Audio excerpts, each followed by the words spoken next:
Hi there. Good morning, folks. Welcome to a Monday morning. Strange we should be talking firstly about Turffontein racing on a Monday. It doesn't ordinarily happen. I'm not sure what happened with the program, but there's been a shift around in days.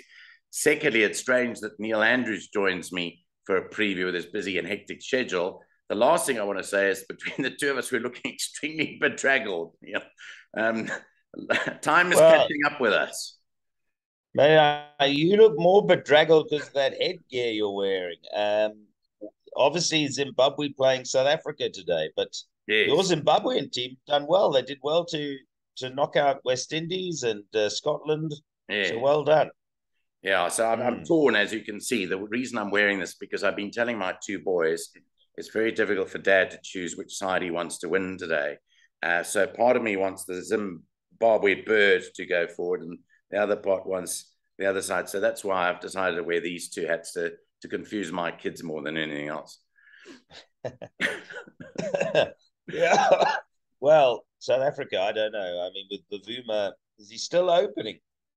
Well, we'll wait to see what the team selection is when it comes up, Neil. But we're going to go through the card just now. But Yeah. I just quickly want to tell the folks out there, Neil, if you'll allow me just 2 minutes to just tell the people out there that it is another week for our Clocking the Gallop direct line because it is the On a Mission Mile sponsored by Allied Steel Road this weekend. So we've got the 4 days of our tipping schedule where all of our team get together and work out what bets and what tips we'll give you. And that's operating over Friday, Saturday, Sunday, and Monday, starting this Friday. Make sure that if you do your payments, you put your name and your mobile number as your reference on your deposit slip, and then send us through the deposit slip to either our email address, clockingthegallop@gmail.com, or WhatsApp us on 0793905747. Neil, I know that you're very busy doing one thing or the other, but I know that our whole team, including Lyle Cooper, is behind this, and we're looking forward to people coming on board by Friday. Yeah, and I'll have a look certainly at the Sunday meeting at Kenilworth, Nico, because we've seen some quality horses running down there. Now we're heading into Cape Guineas, Phillies Guineas season. And speaking of that, Charles Dickens, Oh, well, those great expectations are getting delivered. Another superb performance. absolutely. It was mind blowing, actually, the way that horse quickened up. But I saw it the previous run, Neil, just the way the horse quickens up. And, we had our Yeah. debates on what distance it'll see out eventually. There's no problem, I think, with a mile. We're all in agreement on that. The question is further. Does he get further? Mm. And I think we'll cross that bridge when we come to it. And maybe it is time for the discussion with the great minds talking about great expectations.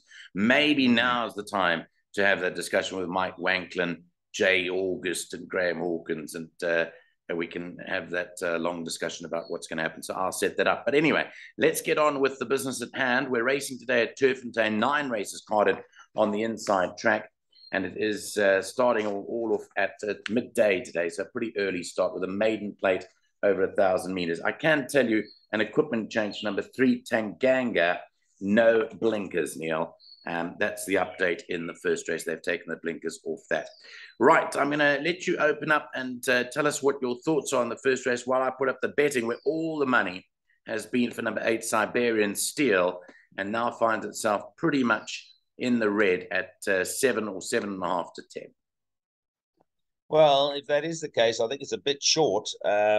Maybe when it opened up at something around even money, fair enough. But 7 to 10, I wouldn't be rushing off to take because there's two horses that have been gelded here, Nico, and I think they can improve.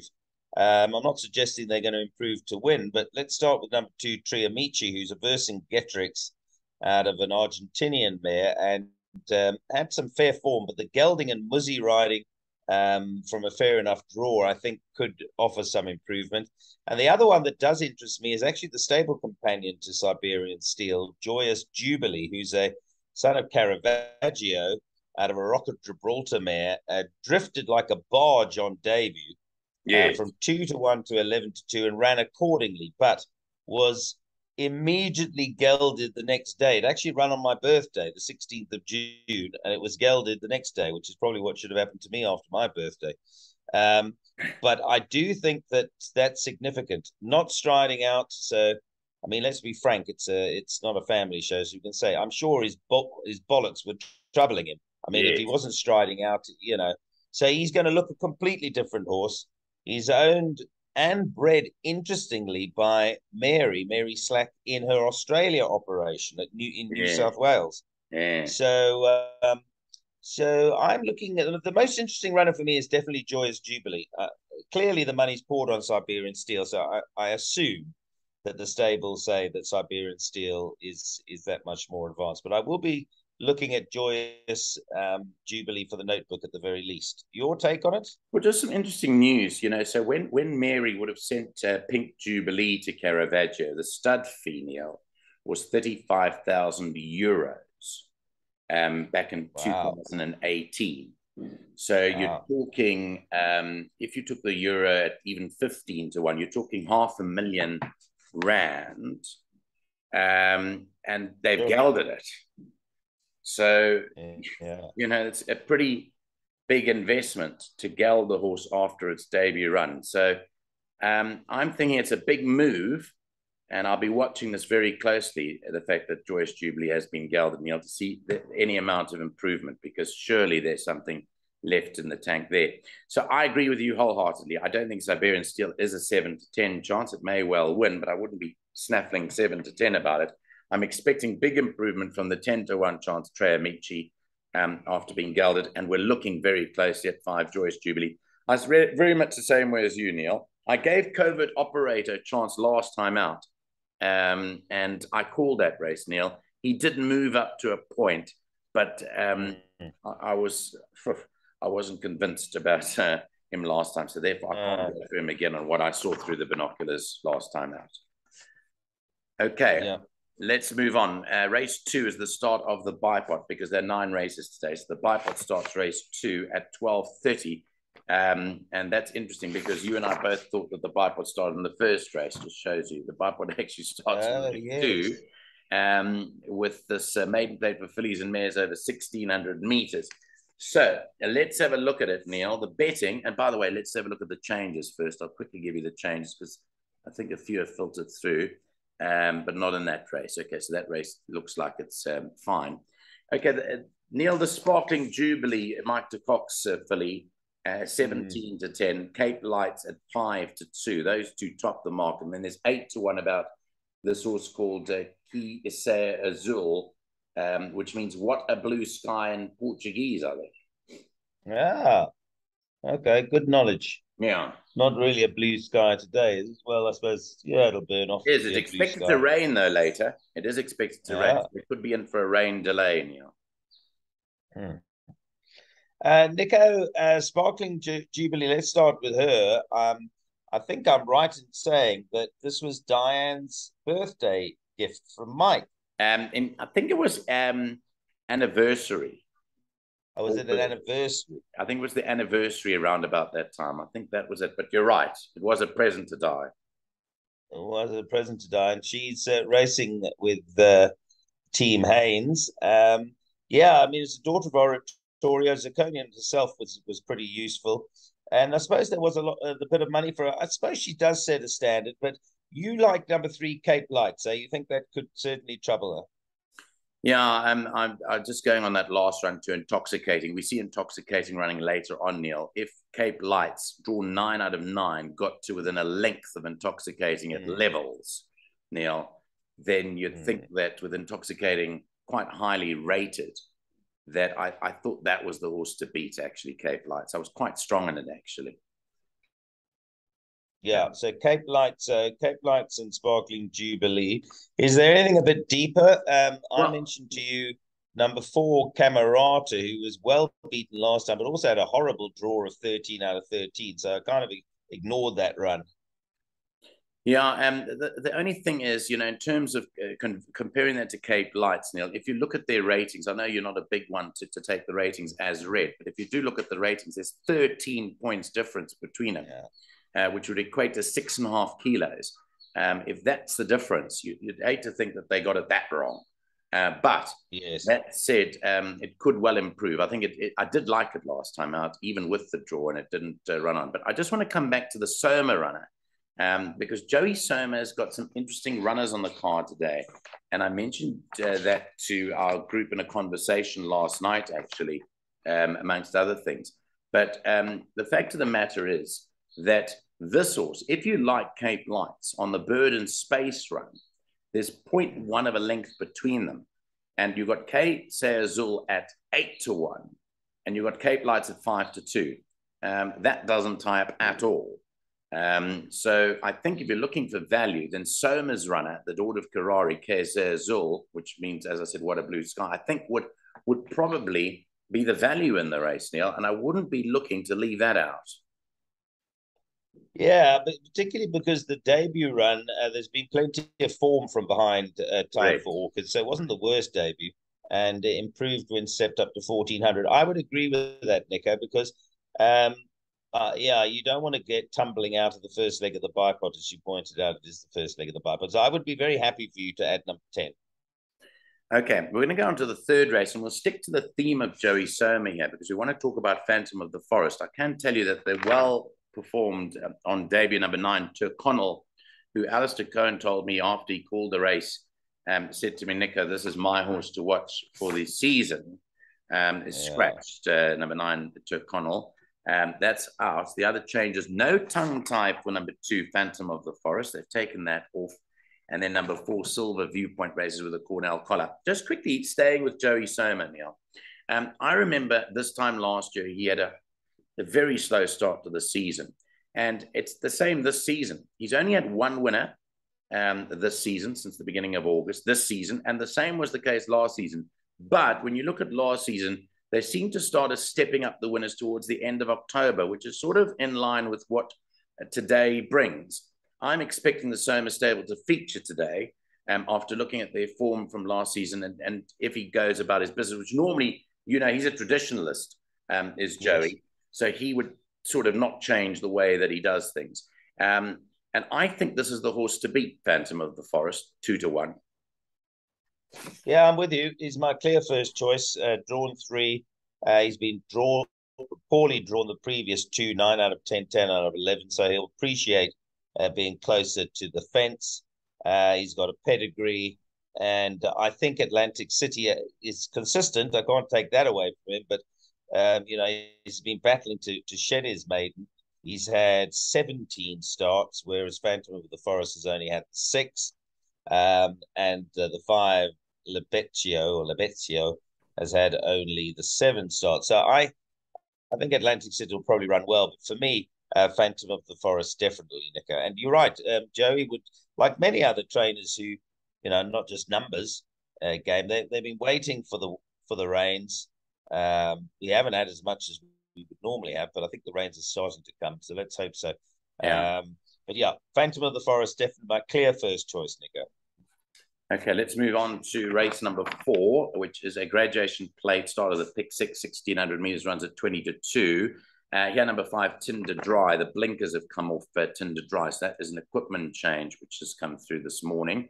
And Neil, again, this would be the older brigade versus the younger brigade debate. We're talking the 2 3-year-olds at the bottom, Bless My Stars at 16-10 and Intoxicating at 6-1 versus Mike's Chick at 2-1 and then Queen of Shadows and Belvard at 8-1. So what's your take on this? Because it's comparing sort of the different generations. Where do you see the winner coming from? I'm leaning towards the 3-year-olds, Nico, even though they are over a mile. So weight for age wise, it brings Mike's Chick and Queen of Shadows into the race. But I wouldn't say it's an overconfident. The more I looked at it, the more complicated I thought the race was. I then found, I'm just going off on a slight tangent, to have a rant, which my last major rant, I have a few. I just want to clarify that when I do have a rant, it generally is substantiated. Now, what's that Mike Miller filly, Monashada, that they gave 180 merit rate points to? You mean Com Naidu's horse? Yeah, Com Naidu's horse, Monashada. Com Naidu's horse. Anyway, that it then took them 3 months to drop down. I mean, look what happened to Definitely Maybe here, guys. I mean, come on. It ran to rain in Holland. Fair enough. It ran to rain in Holland in the South African Fillies Classic. It ran 5th, beaten 6 lengths. My point is something has to run fifth. It Yes. got taken from a 79 to a 90. It Yeah. got given an 11 merit rated hike. Okay. Yeah. Now look at Tinder Dry. Tinder Dry ran to Rain in Holland, receiving 2 kilograms. Okay, Yes. and got beaten 7.25. Came out of the race a 78, stayed a 78. Yes. Yes. That doesn't make any It, sense. That doesn't it make any well, sense. there is some leeway. There's some leeway to suggest that definitely maybe is better than Tinder Dry, but not to that effect. Well, Now I not to can't the. see how the one can be a 90, the other one a Yeah. 74. Yeah. So Well, they've I come think back with the argument that they can only they rate on performances, so they can't rate speculatively. In other words, they it has yeah, run but 6 lengths to Rand Holland at levels, and therefore it must. But I mean, it ran fifth, like you said, it ran out the money, and it was hardly troubling it. It dropped from being 2 lengths back at the 400 to finish sixth. It wasn't finishing at it. It's not like it was a 6 length hard finish to Rain and Holland. So the 6 lengths needs to be taken on what the 6 lengths is, I think. I understand. Jay August and I are going to have this debate. We've had it before about many things. We had it. The first one was about sovereign spirit, and eventually he came back a year later and he said to me, he didn't necessarily agree with me, but he said, Neil, I want to thank you because you got me thinking about it.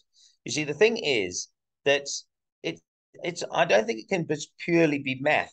And I understand that they work on math, and they said, okay, it's run 6 lengths by, but there's no ways, in my opinion, there's no ways that definitely maybe is a 90. Mm, No, it can't be a 90 if Tinder Dry's a 74. mm, mm. So anyway, that was Having just my said that, rant on you don't it. like we don't like either of them.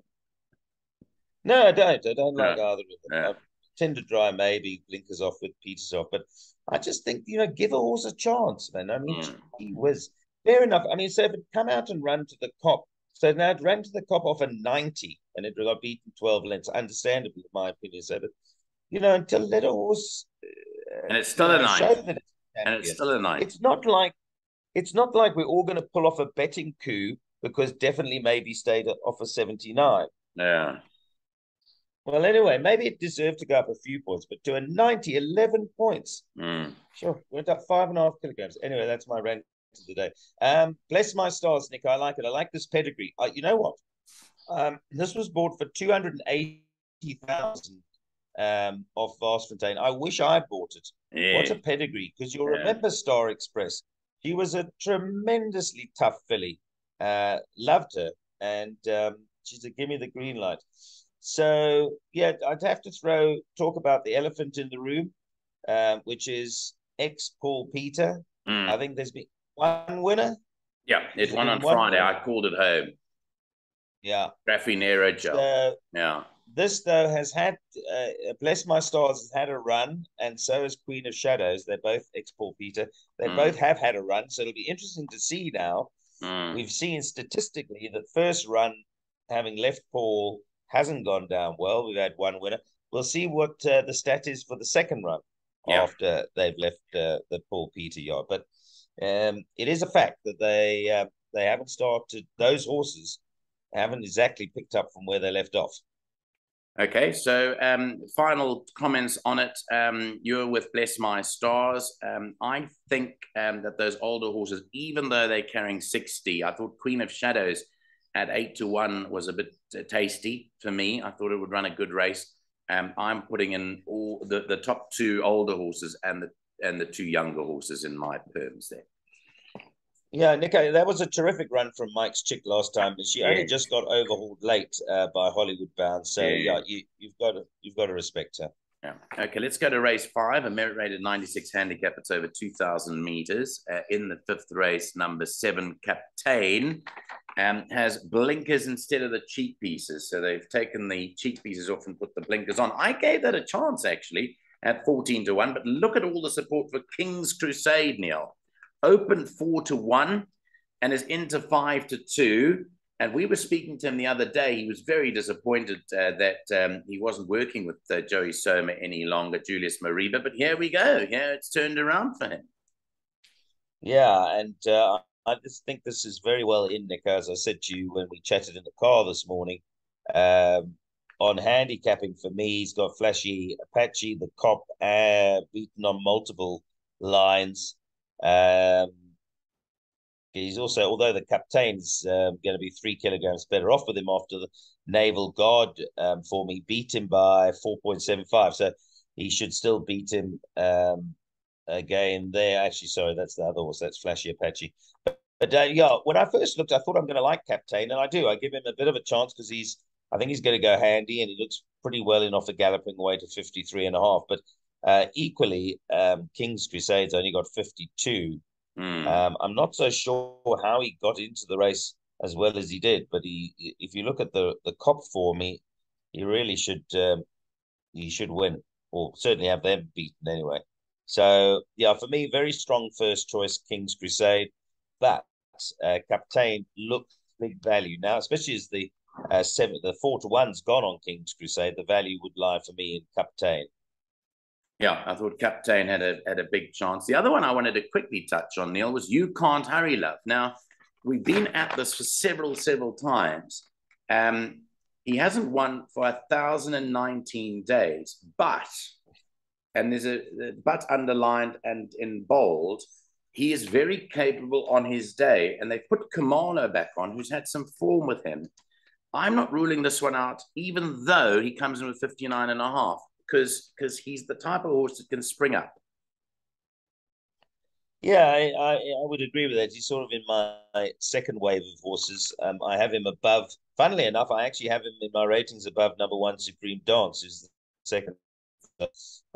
So I agree with you. I have elevated him, as I have Prince Evlanoff. Now, Prince Evlanoff has been, I'm going to be polite, he's been a bit of a brass. Yes. Well, maybe that's a bit unfair, because he's won 4 races of 19 starts. So maybe it's just me. I picked him at the wrong time.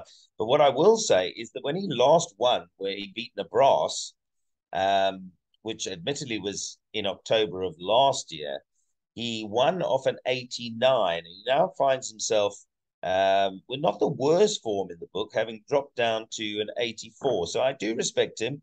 I like JP Van der Merwe as a rider. I said that when he came back. I think he's improved enormously. He's getting his winners. So I must respect Prince Evlanoff. But as I've said, they're only my third choice. King's Crusade, my first choice. Captain, my second. Okay, let's go to race 6. We've only got 10 minutes or so left, so we're going to whip through the last 4 races. Race 6 is a classified stakes over 2,000 meters. Here, number 2, Vengeance Forever, no blinkers, no tongue tie. No blinkers and a tongue tie, though, goes on number 9, Last Cheer. So there's been a couple of equipment changes. Money for Vengeance Forever. I'm not surprised to see that, because I thought it had a chance into 4-to-1. But this is a classified stakes. You'd normally default to fillies. Are you going to be? Well, there's a recurring theme here: 6, 7, 8, and 9, Nico. I think a lot of them are classified stakes races. I don't think race 7 is, but 8 and 9 are. And I looked at all the fillies in those races, and I hate to report it, but there's nothing that really stands out. I mean, you've got to respect the fillies here: Go Dream Machine and Angel C, because as you see in the best weighted column, and even Last Cheer and Liverpool Legend and Cape Bouquet, all of those 5 are fillies, and they're in the best weighted column. But I looked at, I think the class and the potential improvement lies with the younger 4-year-old Colts and Geldings, of which number 2, Vengeance Forever, is one, and Pierce Straden's Ride, number 3, Flag Bearer, is another. And then Keegan De Merlo, interesting, because De Merlo frequently rides for Hollywood. I don't know if he chose to ride Bally Magic, but for me, Bally Magic the 6 is perhaps the value in the race. He's getting 2 kilograms from Vengeance Forever, who, like you, I do give a chance to. But Bally Magic's 3rd run gelded. I think he'll run well. And Keegan is riding really. Absolutely. Apart from perhaps Muzzy, who's riding very well. I have to say Muzzy's riding. When he gets half a chance, he rides well. Yeah. But Keegan's at the top of his game at the moment. Neil, who would your top filly be then? Yeah. Would it be Angel C? No. Okay. No. Probably Go Dream Machine, just. Okay. But not neither with great confidence, Nico. Okay. Okay, we're going to move on to the seventh race. You mentioned this wasn't the classified stakes. It is actually a pinnacle stakes for fillies and mares. 12 and some nice horses sprinting up here.